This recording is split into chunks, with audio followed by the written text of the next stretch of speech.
COVID-19. Even after 5 months, we're still asking the same questions. How did this all start, and how can we prevent it in the future? A few people even say it was grown in a lab, part of some elaborate government conspiracy. But when you look back at other viruses in history, it becomes clear that a pattern is emerging. This is Signs of the Times Radio with Kent Kingston.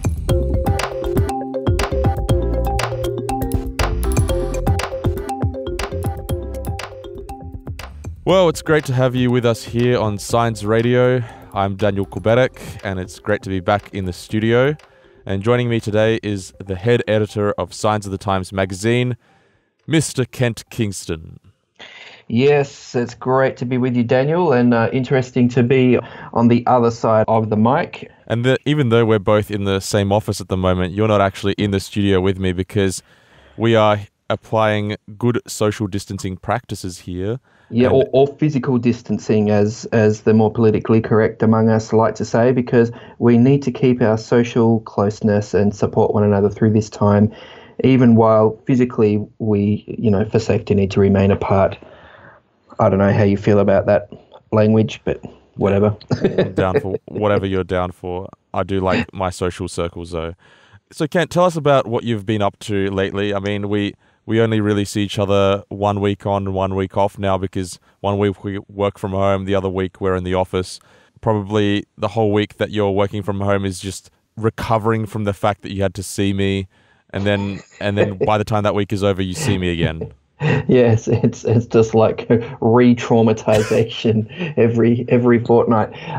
No, look, it's been good. I mean, if you, dear listener, are a regular when it comes to Science Radio, you will be aware of the various chats that I've been having with different guests and asking them about how COVID lockdown is going for them in various parts of Australia and the world. We in the Sydney region have likewise been affected, and yes, because a part of our office is an open plan office, our management has made the very wise decision to try not to cram as many people in that space as possible, but to sort of separate us into two teams and have us come week and week about. So for you, Daniel, yes, that's 1 week home and then 1 week in the office. For me, it's been a little bit more complicated because I have carpooling arrangements, but yeah. It's been good working from home, but it's actually been good being back at the office too to catch up with everyone. But I guess there's all that uncertainty right now, isn't there, about when are we going to go into lockdown again? There are clusters in Sydney that seem to be contained at this stage, but I'm really nervous of saying this because I can sort of describe the current situation, but by the time this goes to air in a couple of days' time, who knows how things might have changed, but right now it's looking manageable for Sydney, not Melbourne, of course. Yeah, Melbourne doesn't look good.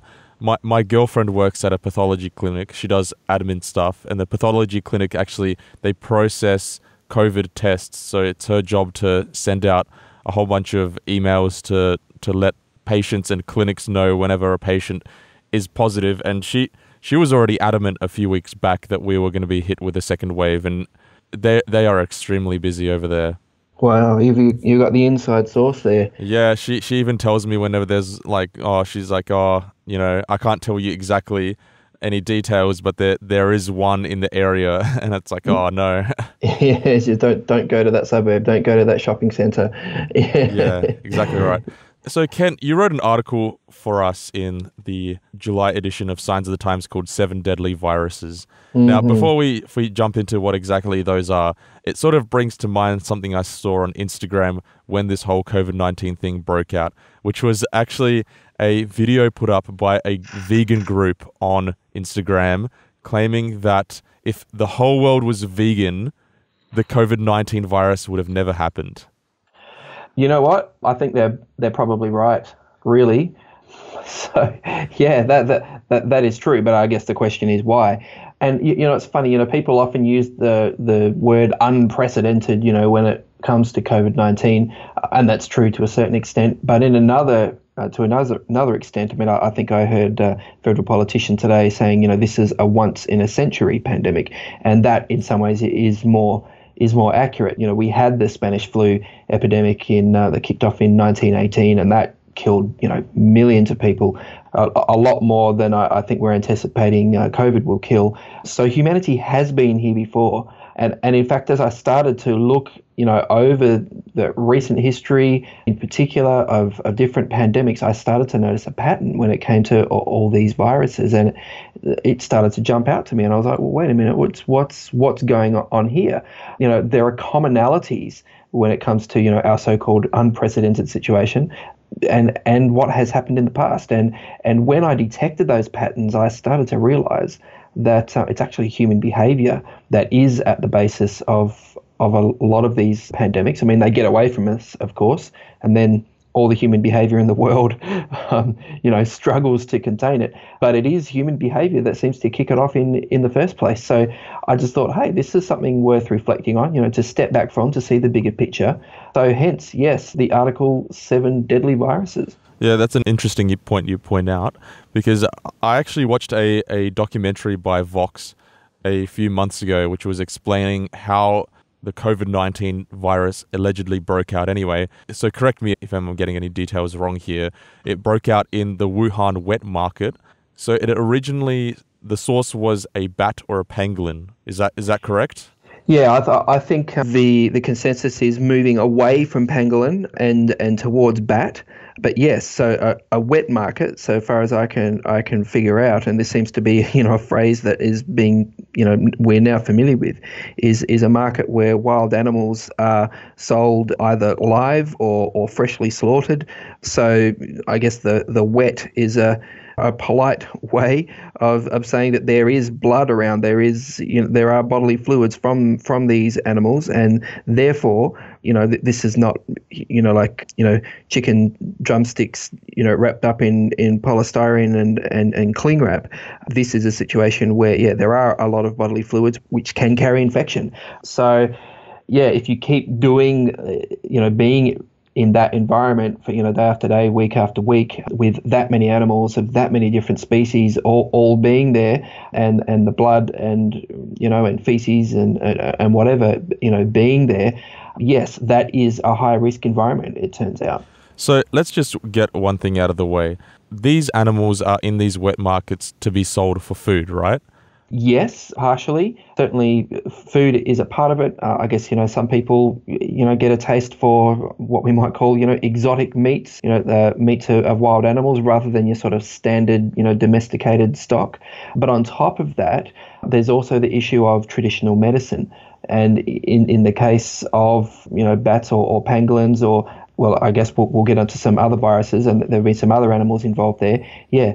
Those animals, or parts of those animals, have been used in traditional Chinese medicine or in the traditional medicines of other cultures. So can we say beyond reasonable doubt that COVID-19 came from a bat or other animal being consumed? Can we say that beyond reasonable doubt?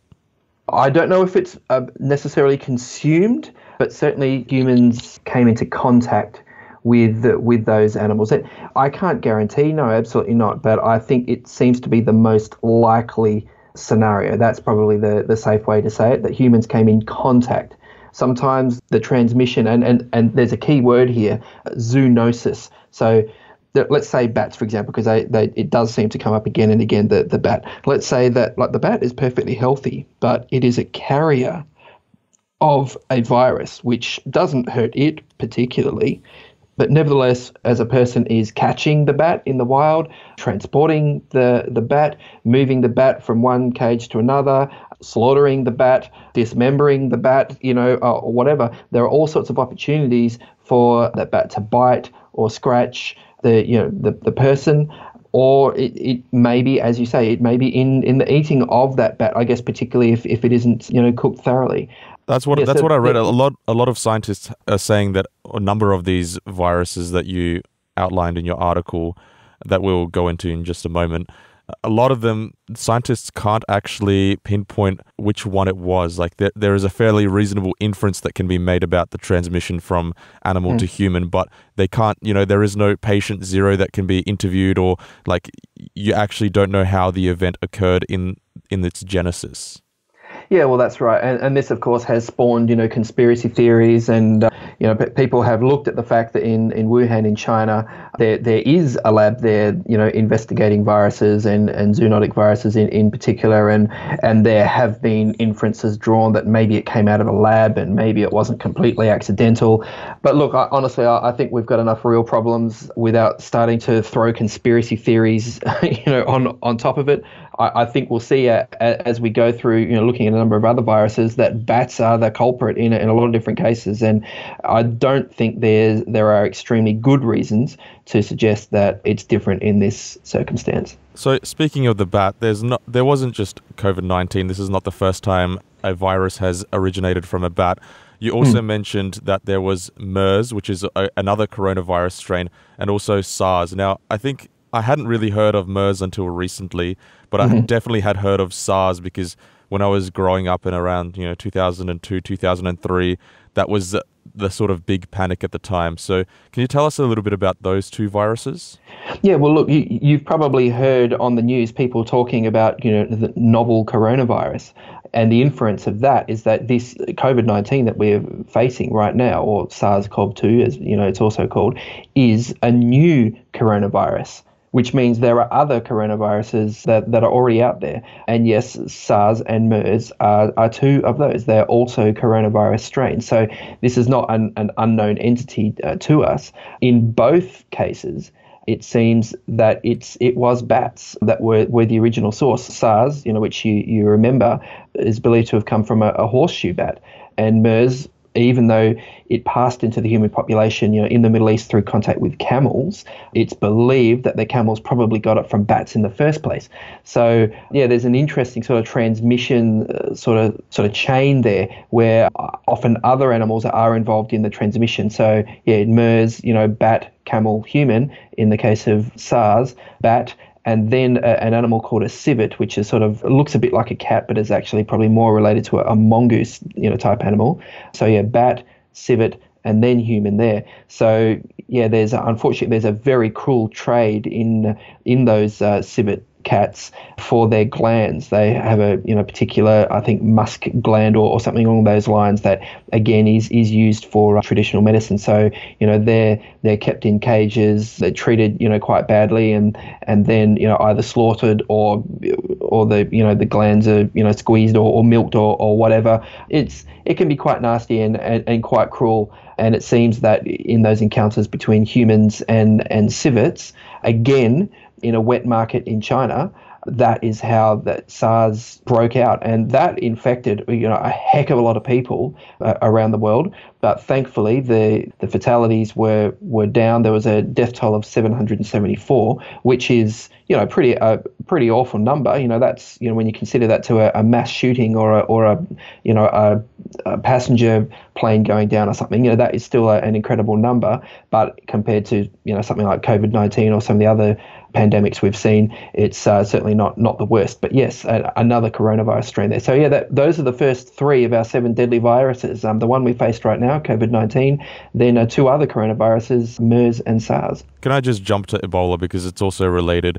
Although we didn't actually see it as much in first world countries, it was a huge deal in third world countries, which is Ebola. West Africa in particular, yeah. Yeah, which was also believed to have come from fruit bats. Mm-hmm. But let's just jump to number 4 and 5, the 2 viruses that you mentioned there. Well, the first one was H1N1 swine flu. Can you tell us about where that originated? Okay, so, now I guess, we can turn our attention from coronaviruses, coronavirus, to the different strains of influenza that are out there. And there are heaps and heaps of them. But in terms of, our 7 deadly viruses, it's 2 in particular that I'd like to focus on. That's H1N1, which is swine flu, and H5N1, which is often called bird flu. So swine flu has hit the human population a number of times over the years. In fact, it's believed that it was the flu involved in the 1918 Spanish flu, which killed, and it's sort of weird how vague the numbers are, but they reckon it killed somewhere between 17, like 17, and 50 million people all around the world. It was just incredible. I mean, basically, as the First World War finished, seemed to be a situation, and there are a number of different theories, but it seems that it may have been a lot of pigs being kept somewhere, like close to an army base, or perhaps a part of a sort of an army, supply situation. And those soldiers contracted the H1N1 from the pigs. And then, of course, we had this situation where soldiers were returning home after the war. So it sort of broke it in those war zones, and then soldiers of all types and all sorts of countries, it seems, brought it home to their families. So this was, I guess, the first time we really saw some of the negative aspects of globalization, and the fact that, the world was getting smaller, and travel was, becoming more frequent and more common. And we saw the downside of that when it came to the swine flu. Killed somewhere between, 17 and 50 million, that 50 million people, all over the world. It's horrific. And then it broke out again in 2009, and again the effect was pretty lethal. There was somewhere between 100,000 to over 500, over 500,000 people who died of swine flu H1N1 in 2009. So yeah, that is a pretty bad one. And in this case, there are no bats involved. It's, it's one of the rare ones. Seems to be the pigs in particular, which is interesting because, pigs, of course, are an animal that are kept, around the world for food. And nevertheless, it seems that they do pose a risk to human health, probably particularly if they're kept in, overcrowded and unhygienic conditions. But yeah, pigs can be a risk to humans. And of course, we know that this is not the only disease that has passed from pigs to humans. There are a number of other risks too that we have to keep an eye on. Bird flu is the other influenza strain. This one is believed to have originated from wild waterfowl, but it somehow passed over to humans at poultry farms. So basically, I guess, domestic birds, ducks and chickens caught it from wild birds. But then again, you had this situation with industrial scale farming, animals kept in overcrowded, unhygienic conditions, repeated contact with humans and those birds. And that seems to be the perfect storm when it comes to that zoonotic transfer of the virus from animal to human population. So only, and I say that in inverted commas, 359 people dead from that in between 97 and 2012, but still something to keep an eye on. But yes, HIV. And it's interesting, like when you sort of, I don't know, a lot of us in our heads will put HIV/AIDS in a completely different category to the others, but when it comes to the original transmission of the HIV, the human immunodeficiency virus back in the 80s, it is believed that it most likely passed into the human population like Ebola in West Central Africa, but this time from bush meats, which is, I guess, a way of saying, again, rather than domesticated animals, people going out and hunting wild animals, in particular monkeys and chimpanzees. So these are species that humans don't often have a lot of contact with. But when, people get desperate, perhaps when human populations are growing in a particular area and the human settlement is encroaching further and further in areas where wild animals live, there's deforestation, that animal habitat is getting smaller and smaller and smaller. And then there's poverty and desperation from the people. They want to eat something.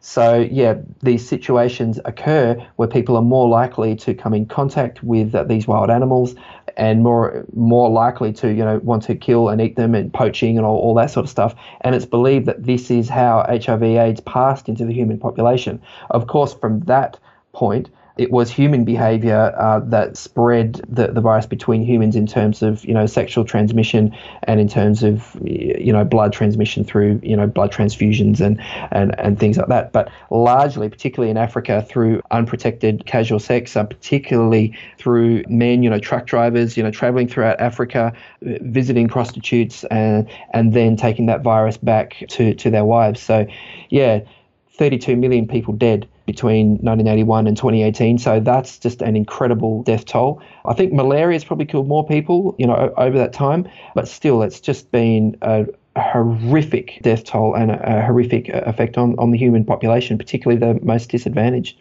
Yes, that's true.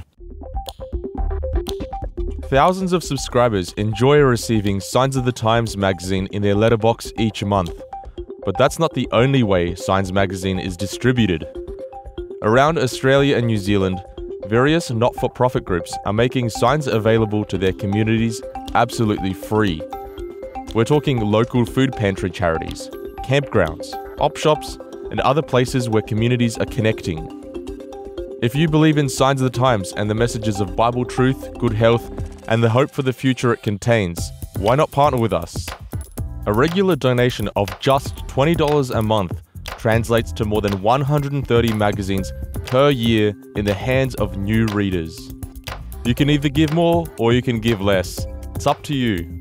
To donate to Signs of the Times Community Connection projects, visit signsofthetimes.org.au and click the donate button. That's signsofthetimes.org.au. And now, back to this week's episode of Signs Radio with Kent Kingston. Okay, so now just to switch gears. So, as we were mentioning earlier, our plant-based friends out there claimed that if the world was vegan, then we wouldn't have ever had these problems that we are dealing with right now. Yeah, well, we can see that, can't we? If people weren't eating bushmeats, if people weren't, running wet markets, then yes.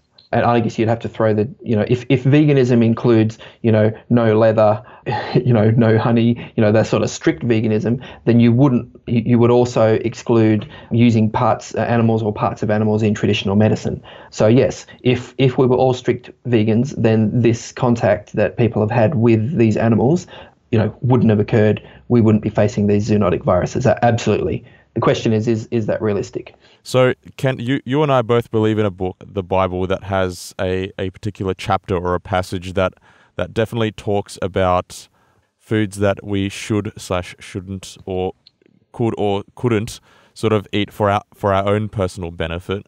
It actually excludes some certain animals and some or suggests we can eat some animals, but also warns against eating other animals that we have interestingly found in amongst those animals that you were mentioning there that were the cause of certain ones of those viruses. So So can you just talk about some of the animals that it suggests that we don't eat?